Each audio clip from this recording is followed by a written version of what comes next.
আমাদের গ্রেডিয়েন্টকে কাস্টমাইজ করতে পারি অথবা প্রিসেট গ্রেডিয়েন্ট ব্যবহার করতে পারি, আমরা এবার তা দেখব।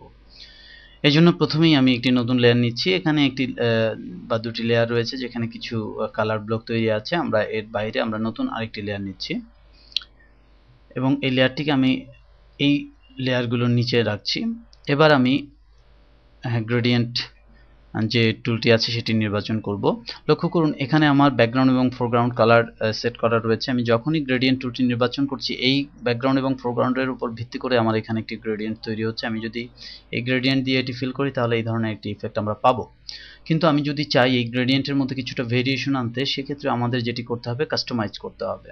তো কাস্টমাইজের আগে আমরা এখানে ক্লিক করে দেখে নেই যে এখানে কিছু প্রিসেট গ্রেডিয়েন্ট রয়েছে। যেমন এখানে একটি রেইনবো গ্রেডিয়েন্ট রয়েছে যেটি ব্যবহার করে আমরা বিভিন্ন রকম মাল্টিপল কালারের গ্রেডিয়েন্ট তৈরি করতে পারি। এখানে কিছু গ্রেডিয়েন্ট রয়েছে, এছাড়াও বিভিন্ন গ্রেডিয়েন্ট কমার্শিয়াল গ্রেডিয়েন্ট কিনতে পাওয়া যায় অথবা ফ্রি গ্রেডিয়েন্ট আছে যেগুলো ওয়েবে আমরা ফ্রি পেতে পারি এবং ডাউনলোড করতে পারি।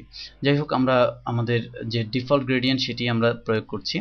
এবার আমরা এটা কি কাস্টমাইজ করব। ফলে আমি এই ডিফল্ট গ্রেডিয়েন্টে ক্লিক করলেই আমি গ্রেডিয়েন্ট এডিটর নামে একটি উইন্ডো পাবো যেখান থেকে আমরা আমাদের গ্রেডিয়েন্টকে কাস্টমাইজ করে দিতে পারবো। চলুন আমরা সেই প্রক্রিয়া এবার দেখি। এখানে আমরা দেখছি যে আমাদের গ্রেডিয়েন্টটি এখানে এসে শেষ হচ্ছে, অর্থাৎ আমাদের গ্রিন কালার থেকে এখানে হোয়াইট কালারে এসে শেষ হচ্ছে।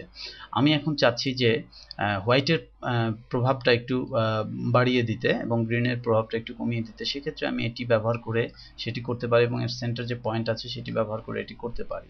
এছাড়াও এটি লোকেশন ডিফাইন করে। এখানে লক্ষ্য করুন যে কত পার্সেন্ট লোকেশনে এটি আসবে সেটি ডিফাইন করে। আমরা এখানে একটি নতুন আরেকটি লোকেশন ভ্যালু নিচ্ছি এবং এখানে আরেকটি কালার আমরা নিচ্ছি, যে কালার ব্যবহার করে আমরা মূলত আরেকটি লোকেশন তৈরি করব। লক্ষ্য করুন আমি এখানে এটি নির্বাচন করে আমি একটি কালার ডিফাইন করে দিচ্ছি।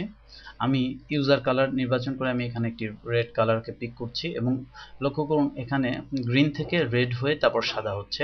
আমি এর প্রভাবকে একটু ব্যালেন্স করে দিচ্ছি যাতে সমানুপাতিক হারে এফেক্টটি হয় এবং এখান থেকে সবুজের প্রভাব কিছুটা বাড়িয়ে দিচ্ছি।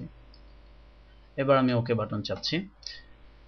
আমি আমার গ্রেডিয়েন্টটি এখানে দেখতে পাচ্ছি। এবার যদি আমি গ্রেডিয়েন্টটি ড্র করি তাহলে আমি এই ধরনের একটি, অর্থাৎ আমি যে গ্রেডিয়েন্ট কাস্টমাইজ গ্রেডিয়েন্টটি তৈরি করেছি সেই ধরনের গ্রেডিয়েন্ট আমরা খুঁজে পাবো।